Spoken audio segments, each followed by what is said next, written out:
오늘 저는 여러분과 함께 축복을 구하는 것은 잘못인가? 이 제목으로 오늘 나누고자 합니다. 오늘날 심심치 않게 기복신앙에 대한 비판이 신문이나 잡지를 통하여 우리의 눈앞에 나타나고 있는 것입니다. 그러면 성도들이 하나님께 축복을 달라고 교회에 와서 기도하는 것은 하나님의 뜻에 어긋난 것일까요? 과연 이것은 잘못된 기도일까요? 어떤 종교학 교수님은 신문에 이렇게 지적해 놓았습니다. 영혼이 잘됨, 범사의 형통, 몸의 강건이라고 하는 삼박자 구원이 목사님 교회의 주 메시지라고 알고 있습니다. 그런데 그것은 친구를 위하여 목숨을 버리면 이보다 더 큰 사랑이 없다는 희생정신이나 산상보훈의 축복 개념과는 거리가 있다고 생각합니다. 삼박자 구원이 주 이데올로기가 될 때 기독교는 이기주의적이고 교회 중심적이며 또 사회적 성숙을 이루어가지 못한 채 소아마비를 앓은 거인 같은 괴물이 되지 않을까 우리가 됩니다. 이런 기사를 쓰였습니다. 거기에 대한 대답은 간단합니다. 저 뿌리가 없는 나무는 그 윗부분이 아무리 이상적이고 찬란해도 곧 말라 죽는 것처럼 기독교 신앙에서 그리스도와 개인적인 만남을 통한 가장 기초적이고도 근원적인 축복을 받지 못하면 희생정신을 나타낼 힘도 사회적인 성숙을 이룩할 마음의 여유도 갖지 못하게 된다는 것입니다. 삼박자 축복이란 그것이 우리 기독교 신앙의 전부가 아닙니다. 온전한 신앙으로 나아가는 가장 기초적인 이데올로기입니다. 이러므로 삼박자 축복을 받지 못하고 더 나은 신앙생활로 전진하라고 아무리 강요를 해도 전진할 힘이 없습니다. 내가 그리스도를 만나고 내가 그리스도 안에서 영혼이 잘됨같이 범사에 잘되며 강건하고 생명을 얻되 풍성히 얻는 축복을 받고 내 속에 여유가 생겨야 비로소 일어나서 십자가를 걸머지고 희생적인 삶을 살 용단도 생겨나고 사회적인 참여와 성숙을 가져올 수 있는 그러한 신앙도 가질 수가 있는 것입니다. 성경은 말씀하기를 내 이웃 사랑하기를 내 몸같이 하라고 했으니 먼저 자기 몸을 사랑할 줄 아는 사람이 내 이웃도 사랑하지 자기 몸도 사랑하지 않고 자기를 미워하고 자기를 싫어하는 사람이 내 이웃을 사랑할 수 있을 리가 만무한 것입니다. 이러므로 먼저 예수와의 만남을 통하여 내 자신이 변화받고 내 자신이 치료함을 받고 내 자신이 축복을 받고 나야 다른 사람을 도와주고 또한 사회 성숙한 신앙생활을 향해서 전진해 나갈 수 있는 기초가 닦여지기 시작하는 것입니다. 이러기 때문에 이것을 앞뒤를 바꿔놓으면 안 됩니다. 오늘 우리 교회에서 삼박자 축복의 복음을 전가한다고 해서 사람들은 괴물적인 그러한 신앙을 전도한다고 그렇게 말합니다. 더 희생적인 생활을 하도록 가르쳐야 된다. 더 십자가를 걸머쥐고 나가는 생활을 가르쳐야 된다. 더 사회적인 성숙을 가르쳐야 되지. 개인적이고 이기주의적이고 교회 중심적인 삼박자 축복을 가르쳐서는 안 된다. 이것은 정상적인 것이 아니라 이렇게 말하는 사람들이 있는데 이 사람들은 여러분 사람들이 신앙을 갖고 나가는 과정을 이해를 하지 못하는 것입니다. 여러분 곡식을 심어도 먼저 줄기가 나고 잎사귀가 나고 그 다음에 알곡의 열매를 맺는 것입니다. 줄기도 잎사귀도 나지 않은데 열매를 맺지 않는다고 질타를 하면은 안 되는 것입니다. 이와 같이 먼저 개인적으로 예수를 만나고 개인적으로 구원을 받고 성령을 받고 축복을 받고 병고침을 받은 사람이 나아가서 남도 구원하고 사회도 변화시키고 세계도 변화시키고 희생적으로 십자가를 걸머쥐고 나갈 수 있는 그러한 용단도 생기고 자신도 생기지. 자기의 문제도 해결하지 못하고 자기도 아직 구원받지도 못하고 자기 스스로 일어나지도 못하고 자기 신세도 처참한 환경에 처한 사람이 아무리 해도 남을 희생할 수 있는 마음의 자신과 여유도 없을 뿐 아니라 남을 도와줄 수 있는 힘과 자원도 없고 사회적인 성숙도 가져올 수 없는 것입니다. 이러므로 먼저 할 것 먼저 하고 나중 할 것은 뒤에 따라오는 것입니다. 이 순서를 바꾸어서 아무리 고상한 이론과 이데올로기가 있다고 하더라도 그것은 실천 불가능한 것입니다. 이것을 저는 오늘 여러분과 함께 정리해드리고자 합니다. 나는 여러분들 교회에 나와서 하나님께 복을 달라고 기도하는 것이 절대로 비성서적이 아니며 이것은 잘못된 것도 아닙니다. 교회는 복을 구하는 처소인 것입니다. 하나님께 나오면 기복하는 것은 우리의 정상적인 것입니다. 결코 나쁘지 않습니다. 그러나 하나님께 복을 구하는 이것이 기독교의 전체가 아니라는 것만은 제가 여러분께 밝힙니다. 이것은 시작이지 완성이 아니며 출발이지 끝이 아닌 것입니다. 그러나 시작이 없이 끝을 바라볼 수 없으며 출발이 없이 완성도 바라볼 수 없는 것입니다. 그러므로 언제나 시작과 끝을 올바르게 우리가 가져야 될 것인 것입니다. 그러면 여기에 대한 증거를 제가 성서적으로 해드리겠습니다. 첫째로 베드로의 체험을 통해서 보게 되시기 바랍니다. 베드로는 밤이 맞도록 그는 그물을 던졌습니다. 초저녁에도 그물을 던지고 밤중에도 그물을 던져 땡기고 새벽녘까지 그물을 던졌으나 손은 부럽트고 온몸은 물보라를 덮어서서 춥고 배는 고프고 절망적인 상황에 처했습니다만 고기 한 마리를 잡지 못했습니다. 동력이 토르는데 빈배 찢어진 그물을 가지고서 해변가로 노를 져 나오는 그 심정은 착잡하기 말로 다 할 수 없습니다. 장모는 집에서 알아들어 누웠는데 약도 잘 사서 치료하지도 못하겠고 그리고 밥을 달라고 기다리는 처자들이 있는데 이를 어떻게 해야 될 것인가 싶습니다. 그래서 그의 마음속에는 현실적인 문제, 근심, 걱정으로 꽉 들어차 있습니다. 그가 해변에 나와서 그물을 씻고 있는데 갑자기 대군중들이 모여오면서 그 앞에 세운 예수님께서 배 위에 올라타셨습니다. 그러고 난 다음 베드로를 보시고 배를 조금 물 안으로 쥐어 들어가라 했습니다. 베드로가 물 안으로 쥐어 들어갔습니다. 예수님은 앉아서 천국의 복음을 백성들에게 전가합니다. 그러나 예수께서 복음을 전가할 동안에 베드로는 예수의 말씀이 귀에 하나도 들어오지 않으셨습니다. 왜? 그런 현실적인 문제가 해결되지 않으셨습니다. 그는 병든 장모가 있고 밥 달라고 기다리는 처자가 있습니다. 생활을 해결할 수 없습니다. 고기는 잡지 못하셨습니다. 마음에 태산 같은 염려와 근심으로 말미암아 그 심령이 짓눌려 있기 때문에 그는 도무지 예수님의 말씀이 귀에 하나도 들어오지 않으셨습니다. 얼마나 시간이 걸렸던지 예수께서 베드로에게 할 때 그는 소스라쳐 놀라셨습니다. 오늘날 자기의 문제를 해결하지 못하고 짓눌린 사람들에게 천국의 복음을 아무리 전가해도 그것이 귀에 들어가지 않습니다. 그러나 베드로의 귀를 번쩍 열리게 하는 것이 들렸었습니다. 예수께서 말씀하기를 베드로야 깊은 데 들어가서 그물을 던져 고기를 잡아라. 그 말에는 귀가 번쩍했습니다. 주여 밤이 맞도록 내가 그물을 던져도 잡은 것이 없지만은 주의 말씀에 의지해서 그물을 내리리이다. 그는 천국 복음 말씀은 한마디도 귀에 안 들어왔으나 깊은 데 가서 그물을 내려 고기를 잡으러 간 데는 귀가 번쩍 뜨였습니다. 그건 왜냐? 현실적인 문제가 해결되지 않았을 때 그런 천국의 문제에 대한 계시를 마음속에 받을 여유가 없었던 것입니다. 그래서 그는 깊은 곳에 노를 지어 들어가셨습니다. 예수님도 베드로와 함께 들어가셨습니다. 베드로가 깊은 곳에 가서 그물을 내리니까 그물에 고기가 얼마나 애와있던지 그물이 찢어질지 자기 뱃속에 담고도 안 되어서 이웃에 있는 배를 불러다가 그 배에도 가득히 담았었습니다. 그래서 하나님의 위대한 기적이 일어나자마자 순식간에 영혼에 대한 궁극적인 관심사가 그 마음속에 떠올란 것입니다. 그가 현실적인 문제가 해결되고 현실적인 문제 하나님의 기적이 일어나자마자 그거를 기초로 해서 하나님의 성령은 베드로의 마음을 열어셨습니다. 이분은 하나님의 아들이다. 이분은 하나님이시다. 나는 죄인이다. 나는 어디에서 와서 왜 삶이 어디로 가는지 모른다. 나는 하나님 앞에 설 자격이 없다. 그래서 그는 그 고기 떠미 위해서 주님 앞에 엎드려서 주여 나는 죄인으로서이다. 나를 떠나소서 그렇게 말했었습니다. 자기의 현실적인 문제가 해결되자 말자 궁극적인 관심사도 생겨나고 영혼의 문제에 대한 관심도 생겨나고 천국과 죄와 용서에 대한 문제도 계시가 오기 시작한 것입니다. 그렇기 때문에 여러분 우리가 먼저 우리의 현실적인 영혼이 잘됨 같이 범사에 잘되며 강건한 이 문제가 해결돼야 거기에서부터 영혼의 문제가 해결되기 시작하는 것입니다. 영혼에 대한 관심사가 생겨나기 시작하는 것입니다. 내가 현실적인 문제에서 그리스도와 만나서 문제가 해결되기 시작하면 그리스도 안에서 하나님을 발견하게 되고 그 다음 영혼의 문제를 발견하게 되고 죄의 문제를 해결받게 되고 십자가를 걸머지고 따르게 됩니다. 그래서 베드로와 예수는 노를 지어서 저 해변가에 와놓고 난 다음 예수께서 나를 따르라 사람을 낙너부가 되게 했다고 하니까 그들은 배도 고기도 다 내버려 놓고 십자가를 걸머쥐고 주를 따라갈 수 있는 마음의 체험과 자원을 가질 수가 있는 것입니다. 먼저 자기 마음속에 신앙을 체험하지도 않았는데 자기가 복도 받지 않았는데 자기가 하나님에 대한 영광스러운 계시적 체험도 안 했는데 누구의 십자가를 걸머쥐고 따라간다는 말인 것입니다.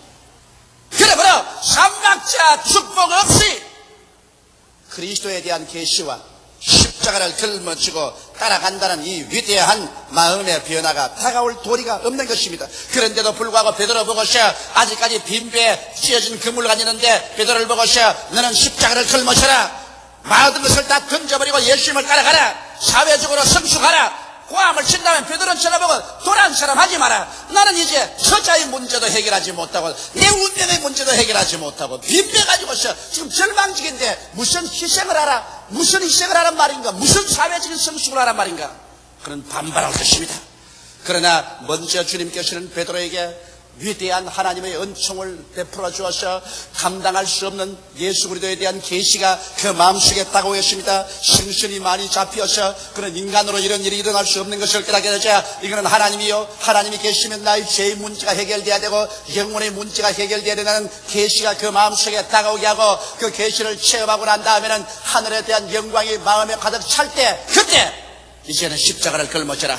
이제는 희생하라. 이제는 모든 것을 버려두고 나를 따르라고 할 때 베드로는 조금도 서슴지 않고 모든 것을 버려두고 예수 그리스도를 따라서 나설 수 있는 마음의 여유와 자원을 가질 수가 있는 것입니다. 이렇기 때문에 오늘 사람들은 우리 교회가 삼박자 축복을 증가하는 괴물 같은 이기주의적인 교회 중심적인 교회라고 하지만 실상은 우리 교회만큼 세계 선교사를 가장 많이 보낸 한국 교회도 없으며 우리 교회만큼 일선 장병들을 위해서 기도하고 교회를 세우며 사회사업을 하며 우리 교회만큼 사회와 우리 민족을 위해서 기도하고 희생하고 십자가를 걸머지고 일하는 교회도 없다는 것을 우리가 알아야 될 것이겠습니다. 이러므로 자기의 현실적인 문제를 해결받지 못하고는 절대로 그 건너편에 영혼의 문제 그리고 사회적인 문제 세계적인 문제를 향해서 십자가를 걸머질 수 있는 여유가 생기지 않는다는 것을 우리는 깨달아 알아야 되는 것입니다. 그렇기 때문에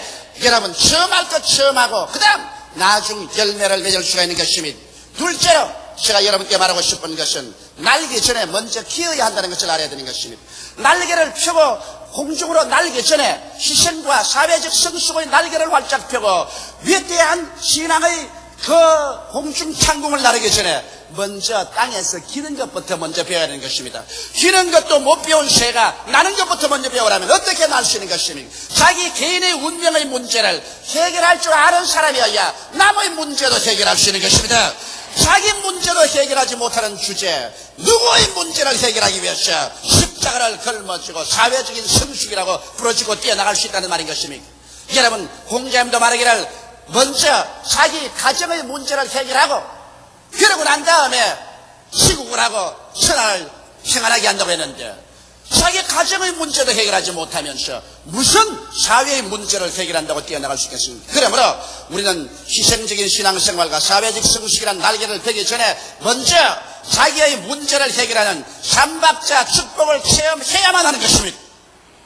여러분 우리 개인은 모두 다 예수님께 나오기 전에 절망적인 존재인 것입니다. 우리는 아담과 하와의 후손입니다. 아담과 하와가 하나님을 반역했음으로 말미암아 그들은 영적으로 죽었고 그러고 난 다음에 육체적으로도 너는 흙이니 흙으로 돌아가라 해서 육체적인 죽음을 선고받아 병들고 결국에는 육체적으로 죽고 또 에덴에서 쫓겨나가고 땅은 저주를 받아 가시와 은거키를 내고 이마에 땀을 흘려야 내가 먹고 살겠다고 하셔서 그때로부터 시작해서 아담의 자녀들은 영적으로 죽어서 태어나서 하나님과 분리되어 있고 육체는 병들고 늙고 죽어지고 땅은 가시와 은거키를 내어서 가는 곳마다 저주와 가시더미 속에서 피를 흘려가며 우리는 살아가고 있는 것입니다. 그러므로 일생을 사는 것이 고통과 괴로움으로 꽉 들어찬 험한 세월을 살아가고 있는 것입니다. 이러한 사람들을 위해서 예수께서 오셔서 십자가를 걸머진 것입니다. 여러분 예수님께서 오셔서 복음을 전가할 때 수고하고 무거운 짐진 자여 다 내게로 오라 내가 편히 쉬게 하라 말만으로 그렇게 하신 것이 아닙니다. 예수님은 가는 곳마다 죄인의 죄를 용서해 주었습니다. 병든 자의 병을 고쳐주셨습니다. 마귀를 위하여 쫓아주셨습니다. 배고픈 자를 먹여주고 위로해주고 죽은 자를 살리며 천국을 증거해 주신 것입니다. 예수 그리스도는 실제적인 하나님이요 여러분 진실로 문제를 해결하고 문제에 대한 해답을 주는 그러한 예수님이셨습니다. 그래서 급기야 예수님께서 십자가의 대속을 통해서 여러분과 나를 위해서 피를 흘린 것은 바로 여러분과 나에게 하나의 공론의 종교적인 그러한 이상을 주기 위해서 그런 것이 아닙니다. 실질적으로 여러분과 내 피와 눈물과 땀과 먼지와 티끌 사이에 사는 우리들의 문제를 해결한 해답으로서 예수께서 고난당하신 것입니다. 여러분 성경에 보면 예수님께서 십자가에 못 박인 것은 우리 영혼의 죄를 대속한 것입니다.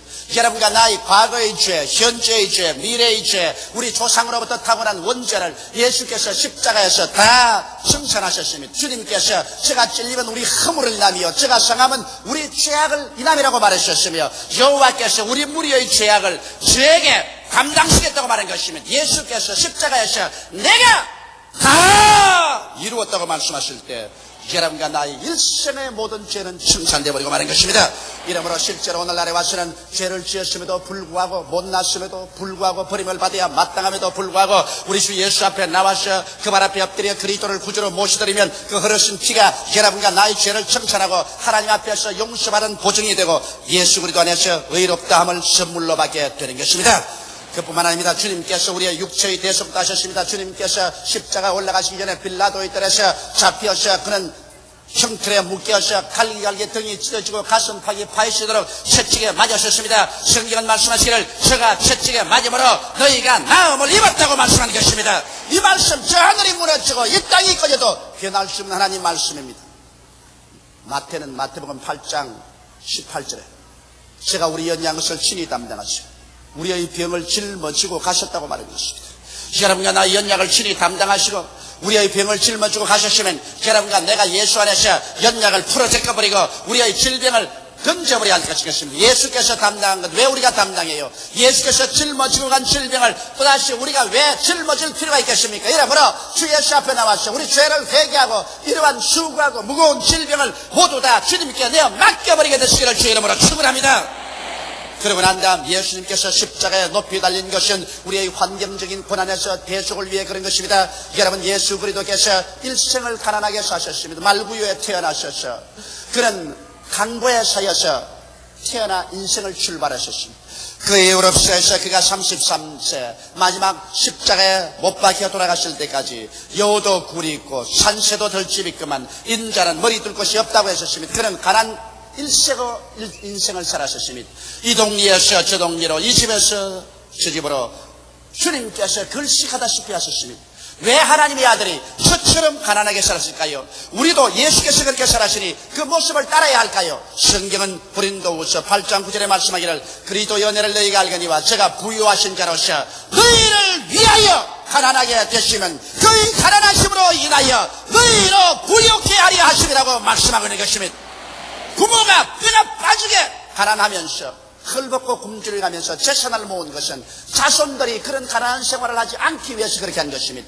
그런데 자손이 많이 우리 아버지가 뼈가 빠지게 쓰러지게 가난하고 굶주리면서 이 재산 모았으니까 우리도 그렇게 살아야 되겠다. 아버지가 모아놓은 재산 다 내버려두고 밖에 나가서 운망을 치고 살다면 그것은 아버지의 뜻이 아닌 것입니다. 아버지가 고생한 것은 자식들에게 고생 안 시키려고 그렇게 한 것입니다. 예수께서 가난하게 산 것은 그 가난하심을 위하여 너희로 부유케 하려 하심이라고 말씀하셨으니 이와 같은 가난의 고통에서 우리는 예수 안에서 해방을 얻어야만 할 것인 것입니다. 성경 갈라디아서 3장 13절의 말씀도 우리 기억해야 됩니다. 그리스도께서 우리를 위하여 저주를 받은 바되사 율법의 저주에서 우리를 속량하였으니 이는 기록된 바 나무에 달린 자마다 저주 아래 있는 자라 했습니다.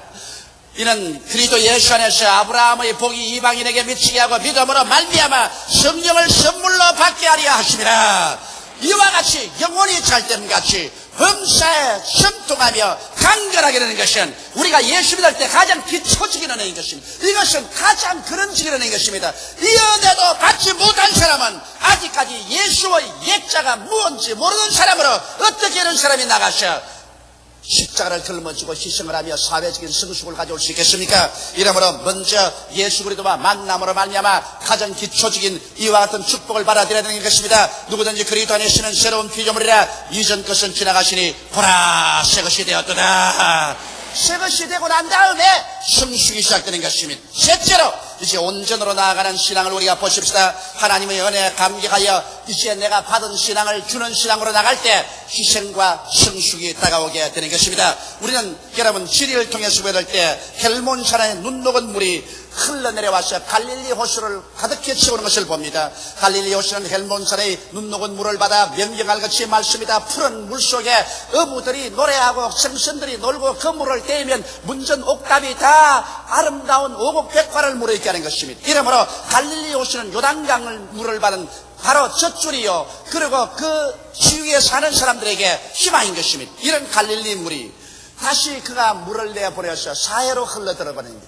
사해는 이 갈릴리 호수에서 나오는 물을 받아서 잔뜩 자기의 품 안에 앉지만은 물 한 방울도 바깥으로 내보내지 않습니다. 물은 전부 거기서 증발해버리고 마는 것입니다. 자꾸 물은 흘러들어오는데 물은 안 흘러나가니 증발하니 그게 깔아앉는 것은 소금기밖에 없습니다. 온 사해는 소금기가 가득하기 때문에, 소금기 때문에 생선 한 마리 살지 아니하고 사람이 뛰어들어가 자살하려고 해도 떠서 자살도 할 수가 없고, 그 주변에 그 물을 대면 소목곤충이 다 죽어버리고 말해요.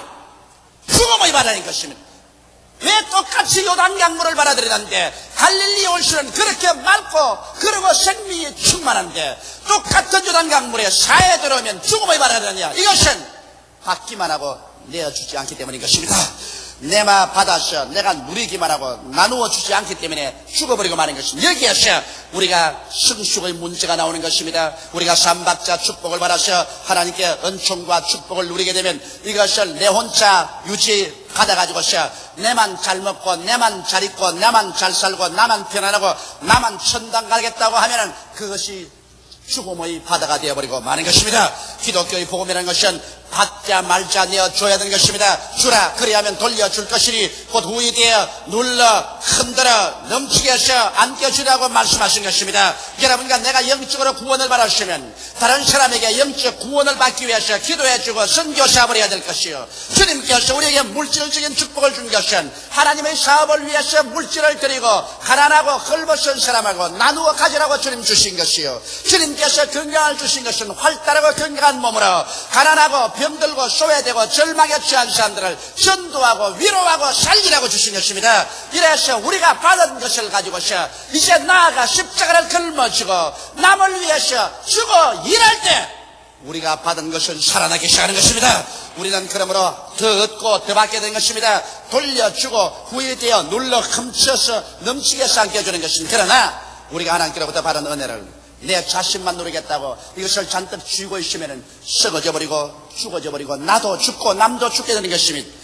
그러나 좀처럼 이런 일들이 생기지 않습니다. 오늘 신학자들이 생각하는 것처럼 이런 일이 생기지 않은 것은 왜냐하면 우리 속에 하나님의 성령이 계십니다. 성령은 희생의 영인 것입니다. 성령은 그리스도의 영인 것입니다. 성령은 먼저 우리를 예수 그리스도의 십자가 밑에 데리고 와서 예수 그리스도의 십자가를 통하여 영혼이 잘됨같이 범사에 잘되며 강건하고 생명을 얻되 넘치게 있는 삼박자 축복을 받고 난 다음에 이렇게 해서 구원의 연총을 받은 사람은 성령이 다시 휘몰아쳐서 예루살렘과 유대와 사마리아와 땅에까지 이르러 다른 사람을 도와주고 사회적 성숙을 가져오는 그 길로 성령은 우리를 휘몰아쳐 가기 때문인 것입니다. 이러므로 성령이 함께하는 신자는 절대로 여러분 삼박자 축복을 받았다고 해서 이기주의식이 되고 그렇지 않으면 교회 중심주의 된 소화병을 하는 괴물이 되지 않습니다. 성령을 받은 사람들은 이 축복을 받아서 가장 위대하게 그리스도의 은총을 만방에 전도하고 나눌 수 있는 자리에 들어가게 되는 것입니다. 이렇기 때문에 우리 순복음 중앙교회를 삼박자 축복만 전가하는 교회로 생각하면 잘못인 것입니다. 우리는 좋은 하나님을 믿습니다. 그리고 우리는 삼박자 축복을 믿습니다. 우리는 거기에다가 성령의 충만함을 믿습니다. 너희가 믿을 때 성령을 받았느냐는 것을 전합니다. 성령이 충만합니다. 이 성령께서 우리를 회오리처럼 바람처럼 휘몰아쳐가는 것입니다. 성령은 우리에게 십자가를 걸머질 희생정신을 주시며 사회적 성숙을 가져오며 땅끝까지 나아가서 그리스도의 복음을 나누는 사람들로 만들어주는 것입니다. 오늘 이 성령을 무시하고 난다 학문적으로 우리 교회를 비평하고 판단할 수가 없는 것입니다. 우리 교회는 성령의 교회인 것입니다. 그러므로 우리는 십자가의 밑을 통해서 그 다음 저 오순절 다락방을 통해서 이제는 삼박자 축복과 성령 충만으로 무장해서 그리스도 칠 때까지 땅끝까지 나가서 교회 복음을 전가하게 되는 것입니다. 교회에 나와서 복을 구하는 것은 가장 기초적인 신앙 행위입니다. 이것은 이상하지도 않고 잘못된 것도 결코 아닙니다. 이 단계를 거친 후에 성장한 신앙은 나래를 펴고 희생정신을 나타내고 사회적 성숙을 가져옵니다. 아직 기지도 못하는데 못난다고 아무리 진영을 해도 기지도 못하는 처지에 날개는 어디를 날라요? 먼저 기계하고 날개해야 될 것입니다. 1점에 있어서 오늘 학자들이 잘못 본 것입니다. 일수에서 목회하는 사람과 책상 앞에 앉아서 연필로서 글을 적는 사람하고 다른 점이 여기인 것입니다. 사람은 먼저 기계되어야 그 다음 날개되는 것입니다. 다 같이 고개시켜 기도드리겠습니다. 살아계신 우리 아버지 하나님, 하나님께서 영광 받으시고 높임 받아 주옵소서. 우리 순복음 중앙교회 삼박자 축복의 연총을 계시하여 주신 것을 감사하옵나이다. 우리가 먼저 빈배에 가득히 채우고 난 다음에 그 다음 그리스도가 하나님의 아들인 것을 알게 되고 그 다음 우리는 모든 것을 버려두고 따라갈 수 있는 마음의 여유와 자신을 얻게 됨을 감사드리옵나이다. 이러므로 사랑하신 우리 아버지 하나님, 성령께서 우리와 같이 계시고 우리 가운데 채워주셔서 우리가 삼박자 축복의 십자가 밑에 머물러 있지 아니하고 오순절 다락방을 통해서 땅끝까지 그리스도의 증인이 되도록 주께서 불러내 주신 것을 감사하옵나이다. 아버지 하나님, 그러므로 일방으로 우리가 축복을 넘치게 받고 타방으로 우리가 나아가서 이 세상에 죽어가는 사람들을 위해서 십자가를 걸머지고 복음을 전가하고 고통을 나누어 걸머지는 우리들이 다 되게 도와주시옵소서. 예수님 이름 받들어 축복하고 기도드리옵나이다. 아멘.